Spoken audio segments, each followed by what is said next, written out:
70년 전에 미국을 대표하는 20세기의 심리학자, 사회학자라고 불리는 레온 피스팅거라는 사람이 이런 말을 했습니다. 자신을 판단할 분명한 기준이 없을 때 사람은 다른 사람의 기준으로 자신 스스로를 평가한다라는 것이죠. 이것을 레온 피스팅거는 사회 비교 이론이라고 불렀습니다. 자신을 판단하는 분명한 기준, 주관적인 기준이 아닙니다. 내가 느끼는 게 아니라 객관적인 기준이 없으면요, 사람은 다른 사람과 비교한다라는 거예요. 이 이론의 핵심입니다. 예를 들어서 여러분 키를 잴 때, 키를 딱 잴 때는 키를 재는 기계가 있죠. 수치는 정확합니다. 수치가 아주 정확해요. 저도 한 20여 년 전에 키를 이렇게 마지막으로 쟀는데 그 수치를 보고 기계가 잘못됐다고 했습니다. 분명히 내가 172는 됐던 것 같은데 169.8이 나오더라고요. 그래서 기계를 부정했습니다. 이 기계가 잘못됐습니다. 다시 재겠습니다. 그런데 또 재니까 169, 169 계속 이렇게 정확하게 나와요. 이거는 정확한 수치를 이야기하는 겁니다. 내 느낌과 상관이 없는 거예요. 그리고 시험을 열심히 봐요. 시험을 열심히 봤는데 내 생각에는 98점, 97점 정도 나온 것 같아요. 근데 점수표를 딱 받아보면은 내가 생각하는 점수가 아니에요. 내가 생각하는 점수가 아닌 결과를 받아들고 우리는 이거를 부정하기도 하죠. 하지만 그 점수는 객관적인 것입니다. 정확한 거예요. 이런 것은 다른 사람과 비교하지 않아도 내가 어느 정도, 내 키가 얼마고, 내 시험 점수가 얼마고, 이런 것들이 정확하게 나오는 객관적인 기준이라고 할 수 있습니다. 그런데 우리의 삶에는요, 이렇게 객관적인 기준으로서 정확하게 잴 수 있는 것들도 있지만, 그렇지 않은 것들도 너무나 많이 있다라는 거예요. 예를 들어서, 우리 아이는 잘 자라고 있는가? 그리고 뭐 자녀를 키우시는 부모님들은 나는 과연 좋은 부모인가? 부모로서의 역할을 잘하고 있는가? 이런 생각을 하실 수가 들 때가 있죠. 그리고 우리는 함께 예수님을 믿는 성도의 삶을 살고 있으니 과연 내가 신앙생활을 잘하고 있을까? 지금 내 모습이 내 마음이 과연 예수님 믿는 사람으로서 잘 살아가고 있는가? 이런 물음들도 떠오르고 있죠. 그리고 관계 가운데에서도 다른 사람들은 나를 어떻게 바라볼까? 저 사람은 나를 어떻게 생각할까? 이러한 관계에서부터 오는 이러한 평가들은요, 정확하게 잴 수 있는 기준이 없는 것들입니다. 이거에는 정확한 점수표가 없어요. 그래서 저 집 아이가 우리 아이보다 공부를 잘하나, 저 사람보다 내가 믿음이 좋은가, 저 사람은 참 평판이 좋은데 나는 어떤가, 이러한 생각이 들 때 우리는 자연스럽게 옆에 있는 사람, 내 주위에 있는 사람, 다른 사람을 바라보게 된다라는 것입니다. 자신을 판단한 분명한 기준이 없을수록 사람은 내 주위에 있는 것으로부터 기준을 찾는다는 거예요. 근데 문제는요, 나보다 잘 되는 사람을 바라보면요, 나는 좀 초라해집니다. 나는 왜 그럴까? 나는 지금 잘하고 있는 걸까? 이런 마음이 들어요. 반대로 나보다 형편이 어려운 사람을 보면 어때요? 나는 그래도 저희보다는 나아. 이런 생각이 들어요. 그래서 우월감이 올라와요. 나는 저 사람보다 낫구나. 이런 우월감이 생깁니다. 비교의 대상이 바뀔 때마다요, 내가 나를 바라보는 평가도 달라지는 거예요. 그래서 비교 속에 사는 사람의 마음은요, 언제나 두 가지가 있어요. 하나는 열등감이고요, 하나는 교만이라는 거예요. 그래서 우리의 삶은 때로는 이 열등감과 교만 사이를 왔다 갔다 왔다 갔다 왔다 갔다 해요. 끊임없이 오갑니다. 그러나 여러분, 성경은 우리에 대해서 어떻게 말하고 있습니까? 우리의 가치를 다른 사람보다 나은 데서, 다른 사람과 비교해서 우리에게 너는 이런 사람이다라고 말하지 않습니다. 우리는 하나님의 형상대로 지음 받았고요. 우리가 죄인 되었을 때 하나님께서는 우리를 의인으로 만들어 주셨고요. 예수님께서 우리를 사랑하셔서 자기 생명을 내어 주셨어요. 그래서 우리는 다른 사람과 비교할 수 없는 존재라는 겁니다. 이것이 바로 성경이 우리에게 말하는 우리의 절대적인 가치, 우리의 객관적인 기준이 되는 거예요. 그래서 성경은 옆 사람을 바라보며 나와 내 주위에 있는 사람을 바라보며 비교하며 우리의 가치를 재라고 이야기하지 않고 있습니다. 오늘 본문에 예수님을 가장 사랑했던 제자 베드로는요, 바로 이 비교의 자리에서 넘어지는 모습을 우리에게 보여주고 있습니다. 오늘 본문의 배경, 디베레 호숫가에서 예수님께서 부활하신 후 다시 베드로를 찾아오신 장면이시죠. 그리고 3번 말씀하셨어요. 내가 나를 사랑하느냐? 내가 나를 사랑하느냐? 내가 나를 사랑하느냐? 우리는 지난 설교 시간을 통해서 이 본문을 살펴봤습니다. 그 이후에 이어지는 본문이에요. 실패로 무너져 있던 베드로를 예수님께서 찾아오셨죠. 그리고 다시 그에게 따뜻한 밥을 지어주시면서 힘내, 일어나, 밥 먹자. 그의 마음을 다시 무너졌던 마음을 일으켜 주셨어요. 그리고 베드로가 어떠한 죽음으로 이제 하나님께 영광 돌릴 것을 예수님께서 말씀하신 후에 분명하게 예수님께서 말씀하셨어요. 나를 따르라. 여러분, 이 아름다운 장면, 베드로가 다시 회복되고 일어나고 너는 이제 이런 삶을 살 거야. 너는 나를 따라와. 하는 그런 감동적인 이 마무리의 장면, 이 장면에서 베드로의 모습은 어떻습니까?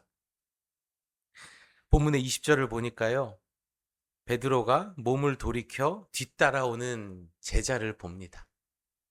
예수님께서 사랑하신 그 제자. 본문에서 말하는 것은 요한이에요. 요한. 사도 요한. 사도 요한을 본 거예요. 베드로가 참 예수님을 만나서 회복되고 감동적인 장면, 그리고 너는 나를 따르라 말씀하셨는데 그 순간에 베드로가 다른 사람을 본 거예요. 주님, 그럼 요한은 어떻게 되는 거예요? 요한은요?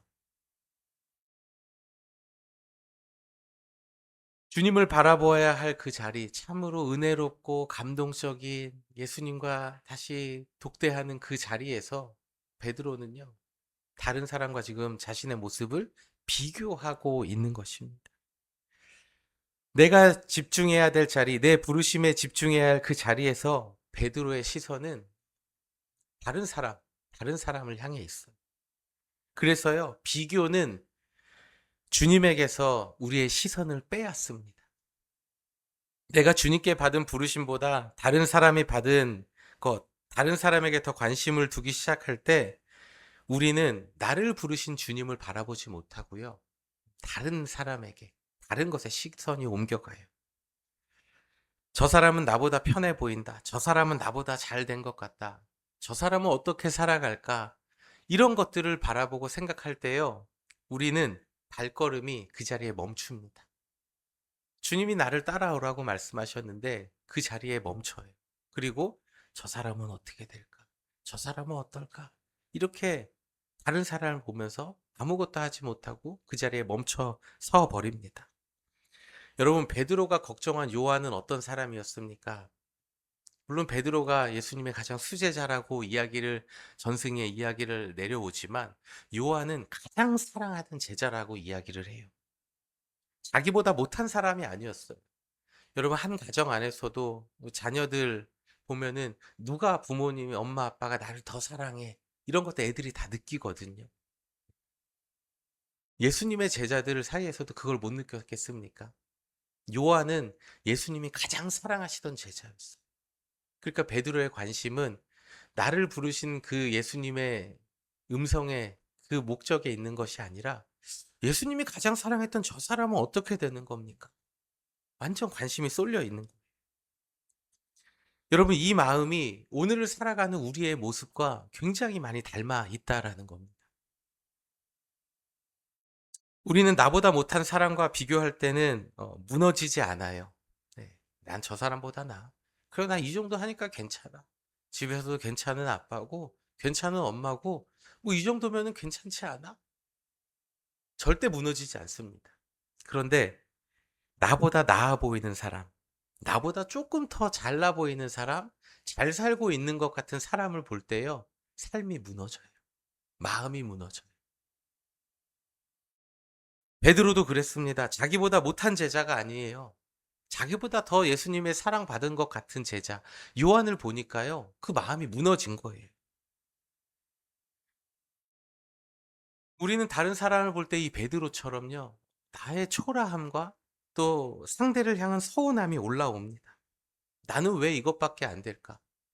왜 하나님은 저 사람은 잘 되게 하실까? 저 사람은 뭘 했길래 저렇게 잘 됐을까? 이런 서운함과 초라함이 올라와요.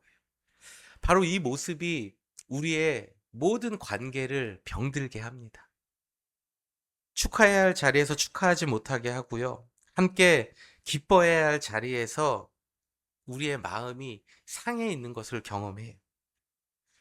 이 비교하는 마음, 그 우리의 마음 가운데 있는데 예수님께서는 그 비교하는 마음에 어떻게 말씀하십니까? 본문의 22절 함께 읽어볼까요? 우리 하이라이트 된 부분만 22절 읽어보겠습니다. 내게 무슨 상관이냐? 내게 무슨 상관이냐? 예수님께서는요, 우리의 비교하는 마음 가운데에서 이렇게 말씀하셨어요. 그게 너와 무슨 상관이야? 요한이 너와 무슨 상관이야? 베드로야. 너는 나를 따라오라고 했잖아. 여러분, 이 말씀을 우리의 삶에 대입해 보면요. 오늘도 살아계신 예수님께서 우리에게 말씀하시는 말씀으로 우리가 받는다면요. 우리보다 잘 되는 사람, 우리보다 조금 나아 보이는 사람, 내가 볼 때 저 사람은 참 좋을 것 같다라고 하는 사람, 그 사람을 바라볼 때 예수님께서 우리에게 이렇게 말씀하시는 거예요. 그래서 그게 너와 무슨 상관이 있는데? 예수님께서는요, 우리의 삶에 분명한 영역, 경계를 그어주셨어요. 베드로에게 말씀하셨죠. 그게 너와 무슨 상관이냐. 그 말씀이 동일하게 오늘 우리에게도 주시는 예수님의 말씀입니다. 우리의 삶의 영역. 저 사람이 잘 되고 저 사람이 너보다 좋아 보이는 삶을 사는 게 너와 무슨 상관이냐.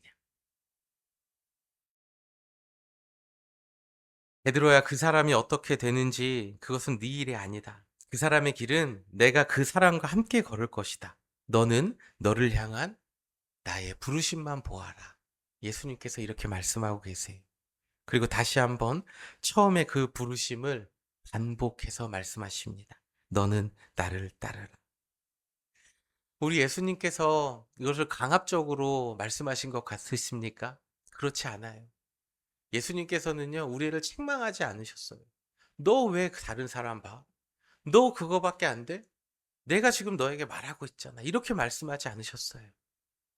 다시 나를 바라보라. 다시 나를 바라. 나를 따르라라고 따뜻하게 말씀하셨습니다. 여러분, 우리가 비교해서 벗어나는 길은요, 안 보려고 억지로 눈을 감는 게 아닙니다. 눈에 보이는 것은 눈을 감으면 보이지 않죠. 하지만 우리의 마음 가운데 있는 그 마음의 눈은 어떻게 감을 수 있겠습니까? 눈을 감는다고 안 본다고 해서 우리의 마음 가운데 비교가 사라지는 것이 아니에요. 비교에서 벗어나는 길은요, 단 한 가지. 우리의 시선을 예수 그리스도께로 옮기는 것입니다. 지금 내 앞에 나를 따르라 말씀하시는 그 예수님을 다시 바라볼 때요, 우리의 마음에 비교가 사라진다라는 거예요. 이것은 한순간의 결단만을 뜻하지 않습니다. 계속해서 나를 따라오라는 예수님의 지속적인 명령으로 이 본문이 쓰여져 있어요. 헬라어에 보면. 오늘 하고 끝나는 게 아니라 매일의 삶 가운데에서 계속해서 반복되어야 돼. 사랑하는 성도 여러분, 여러분의 마음 가운데 어떠한 비교가 올라오신다면요. 그 즉시 그 순간마다 내 안에 계신, 내 앞에 계신 예수 그리스도를 바라보시길 바랍니다. 비교에서 벗어나는 길은 옆 사람을 안 보려고 애쓰는 것이 아닙니다. 나를 부르신 주님을 더 또렷이 바라보는 것임을 예수님께서는 오늘 본문에서 분명히 가르쳐 주고 계십니다. 주님께서 우리를 각자 부르신 그 부르심은요, 다 다릅니다. 모두 다 똑같은 길을 가진 않아요.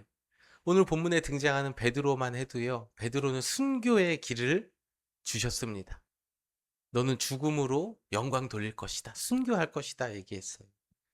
그의 반면에 우리가 아는 것처럼 요한은 어땠습니까?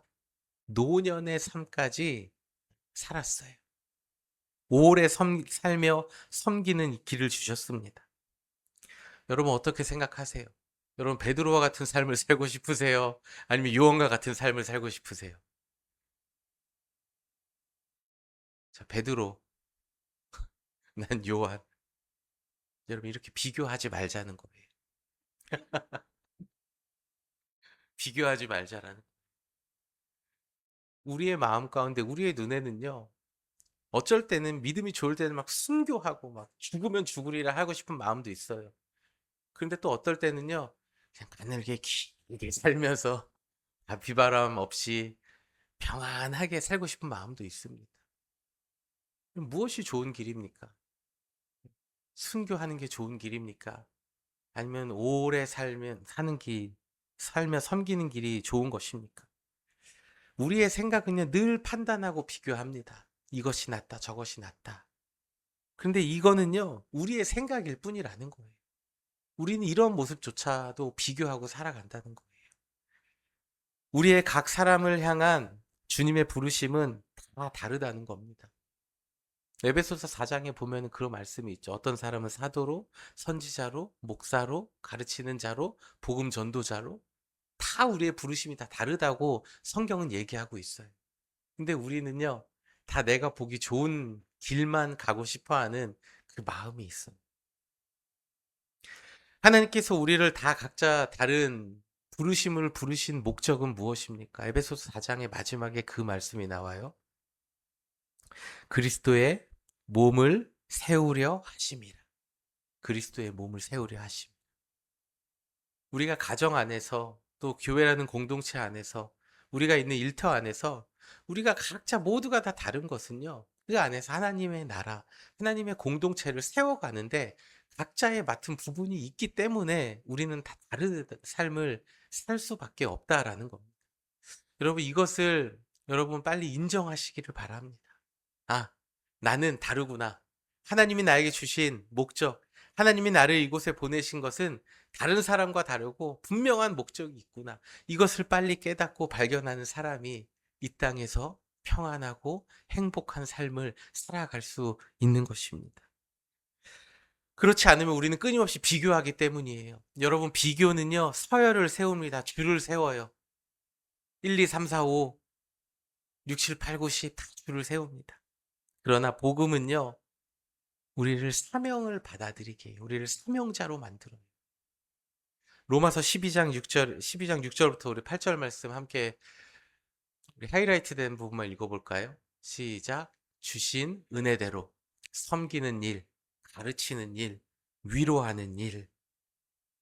여러분, 주신 은혜대로요. 우리는 섬기는 일, 가르치는 일, 위로하는 일, 모두가 다 달라요. 네. 우리가 해야 될 것들이 다 달라요. 근데 누구는요, 섬기기만 하려고 하고, 누구는 가르치기만 하려고 하고, 누구는 위로만 하려고 하고, 이런다면은 과연 그 공동체가 여러분이 있는 그 자리는 어떠한 모습이 되겠습니까?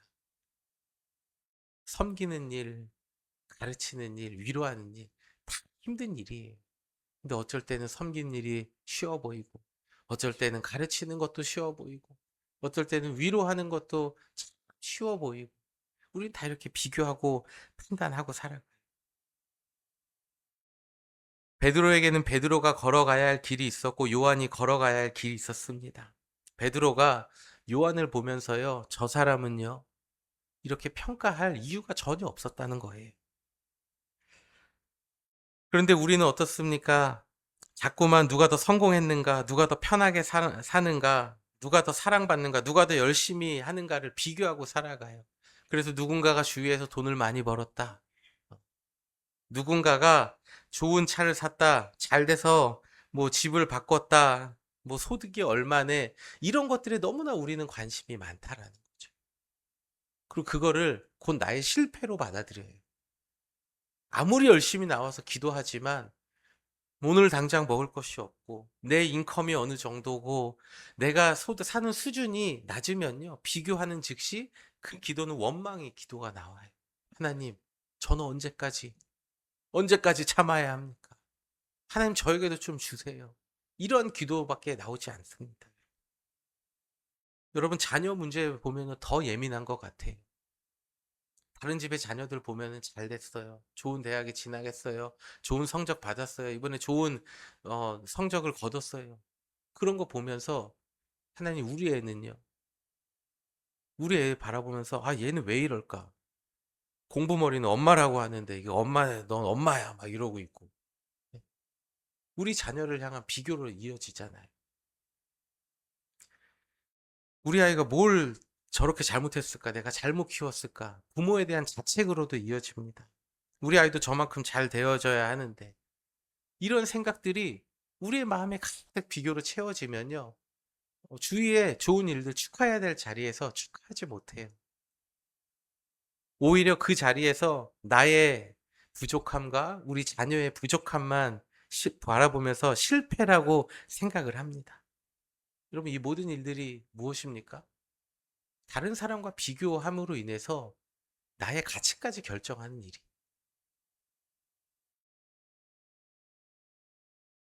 여러분, 물론 돈을 잘 버는 거, 잘 되는 것이 뭐 나쁜 일이 아닙니다. 잘못이 아닙니다.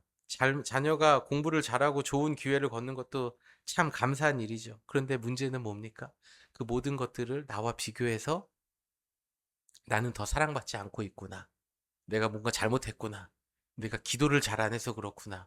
아니면 내가 예전에 하나님께 뭔가 실수한 게 있는데 그거를 놓쳐서 그렇구나. 이런 자책으로 이어지는 것이 잘못됐다라는 것입니다. 어떤 사람에게는 풍성히 나누어야 할 사명을 주셨고 또 어떤 사람 가운데는 부족함 가운데에서 믿음을 지켜야 하는 사명을 주셨습니다. 어떠한 자녀는요, 빠르게 성장하기도 하지만 또 어떤 자녀들은요, 더 많은 기다림과 또 기도가 필요합니다. 비교가 시작되면은 하나님께서 나에게 주신 은혜가 작아 보이기입니다. 하나님께서 나에게 주신 은혜가 작아 보이고 다른 사람의 것만 크게 보여요. 그러므로 다른 사람과 비교하고 싶은 마음이 올라올 때마다 우리는요, 왜 나는 저 사람처럼 살지 못하는가? 왜 우리 아이는 저 아이와 같지 않은가? 이게 아니라 주님께서 지금 나에게 맡겨주신 것은 무엇인가? 하나님께서 맡겨주신 이 아이를 오늘 내가 더 어떻게 사랑해야 할 것인가? 하나님께서 지금 내게 있는 상황에서 나는 어떻게 더 하나님을 바라보며 충성할 것인가? 이러한 생각들로 여러분의 마음과 또 여러분의 기도의 내용들이 채워지길 주님의 이름으로 축복합니다.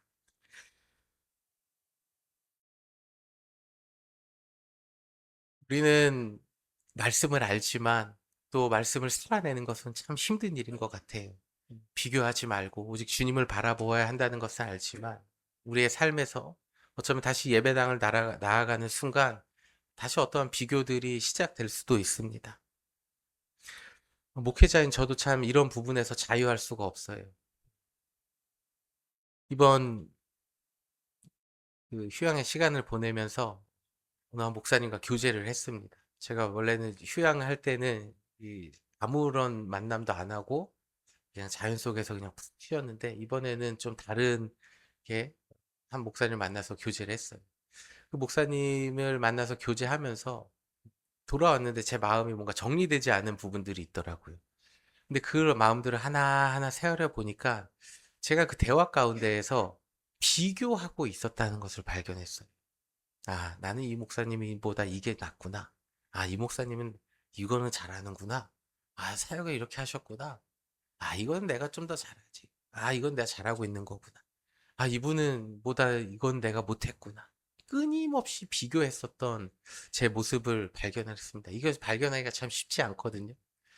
그런데 그날 저녁에 그 해결되지 않은 그 마음을 풀다 보니까 내가 비교하고 있었던 것을 발견했어요. 그럼 목회자도 주위의 교회에서는 어느 교회는 뭐가 잘 된다더라. 어느 교회에서는 뭐 성도들이 많이 늘어난다더라. 이 교회, 저 교회는 이것도 하고 뭐 하고 막 성장하고 부흥한다더라. 이런 얘기를 참 많이 듣습니다. 그럼 그럴 때마다 제 마음 가운데에 비교하고 자책하고 깊은 우울감으로 내려가는 그런 모습들이 있었어요.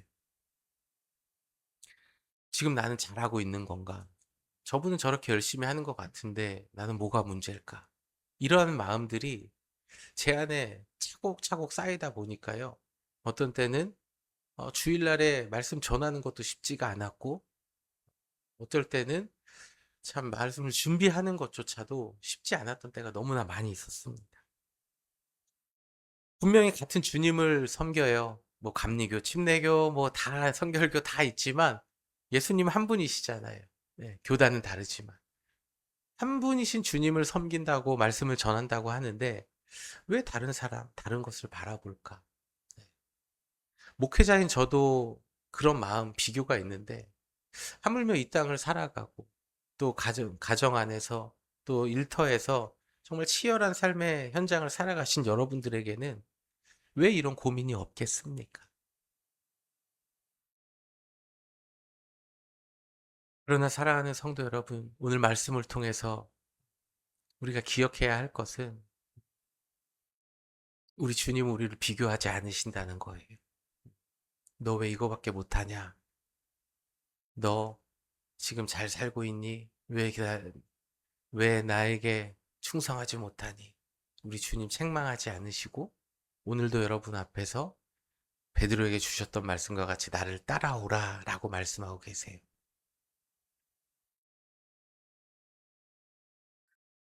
우리의 비교하는 마음, 그 마음이 들 때 우리는 어떻습니까? 속상하죠. 예, 슬픈 마음 들죠. 근데 그 마음을 우리 주님 다 아세요. 여러분의 마음을 다 아십니다. 그럼에도 우리를 책망하지 않으시고 너는 나를 따라오라 말씀하시는 그 주님의 음성이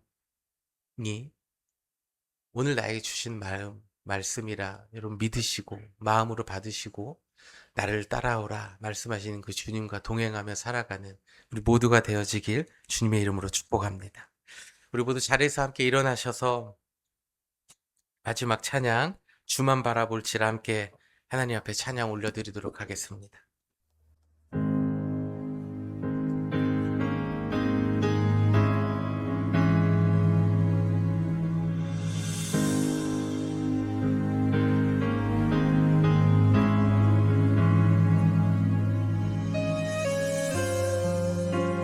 우리가 비교의 자리에서마다 흘리는 그 모든 기다림과 눈물, 기도도 모두 바라보고 계시던 주님을 기억하며 우리 함께 이 찬양 올려드립시다. 하나님의 사랑을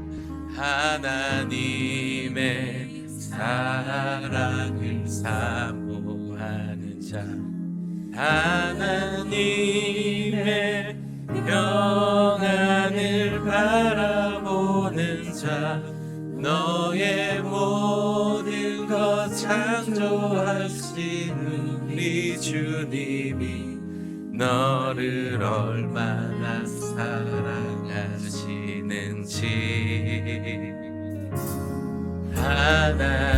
하나님께 찬양과 경배하는 자 하나님의 선하심을 닮아가는 자 너의 모든 것 창조하신 우리 주님이 너를 자녀 삼으셨네.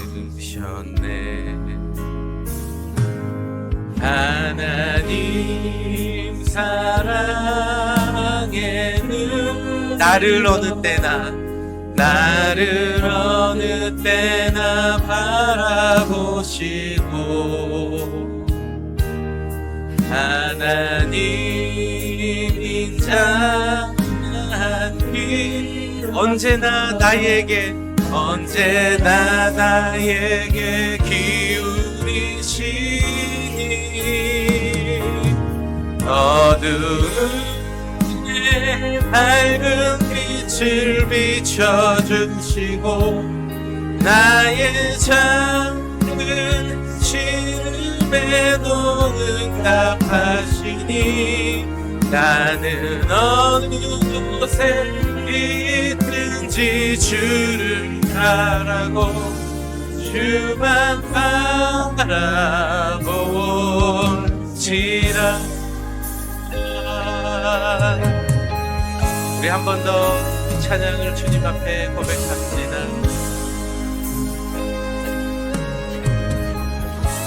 하나님의 사랑을 사모하는 하나님, 하나님의 평안을 바라보는 자,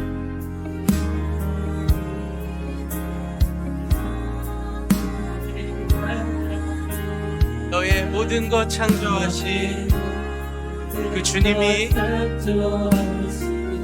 다른 사람은 너와 무슨 상관이냐, 너는 나를 따르라 말씀하십니다. 그 주님의 그 사랑의 음성을 들으십시오. 하나님께 찬양과 아멘. 하나님의 선하심을 닮아가는 자,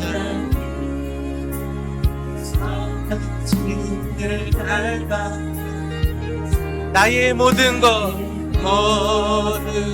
창조하시누리. 나를 자녀 삼으셨네. 자녀. 아멘. 하나님 언제나 사랑의 눈으로 여러분을 바라보고 계십니다.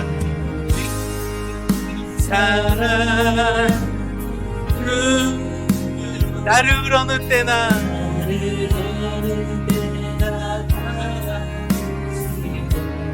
하나님 인자한 뒤로 인자한 뒤로 아멘. 언제나 너에게 계시니 어두운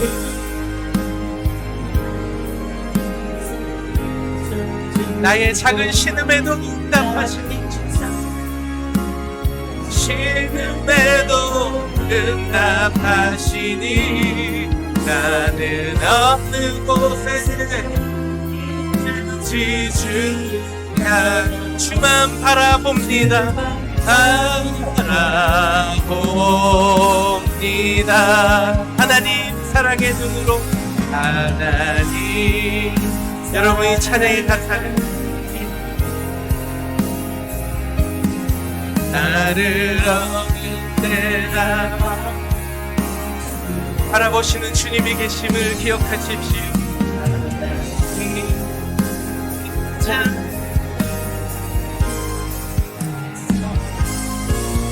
언제나 나에게 계신 어둠에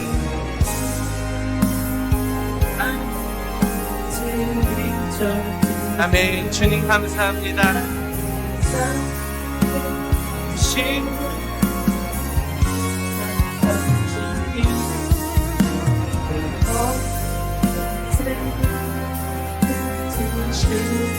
하고 주만 바라고.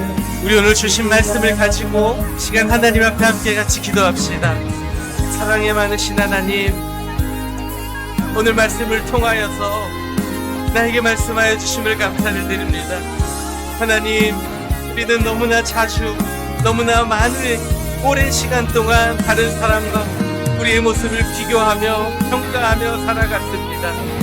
다른 사람의 형편과 다른 사람의 열매가 나의 삶의 기준이 되었고 나를 평가하는 기준이 되었습니다.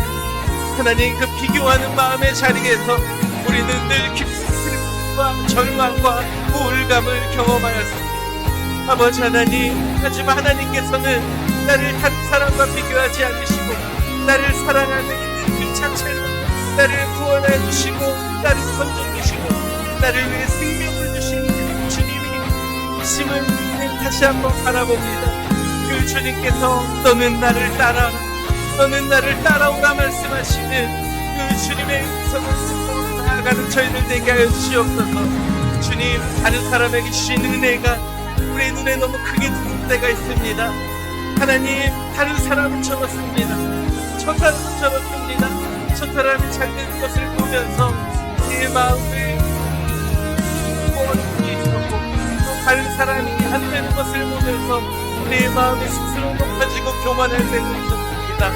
아버지 하나님, 하나님께서 각자에게 주신 그 은혜를 우리가 이렇게 비교하며 받아들이지 않게 하시고 상대방에게 주신 은혜를 진심으로 축복하며 함께 기뻐하는 저희들 되게 하여 주시옵소서.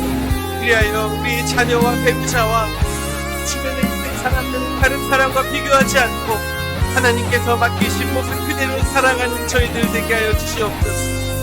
너는 나를 따르라, 너는 나를 따르라는 주님의 음성을 기억하며 오늘도 우리 각자에게 맡겨진 자리에서 하나님께서 주신 은혜에 감사하며 신실하게 살아가는 순종하는 저희들 되게 하여 주시옵소서.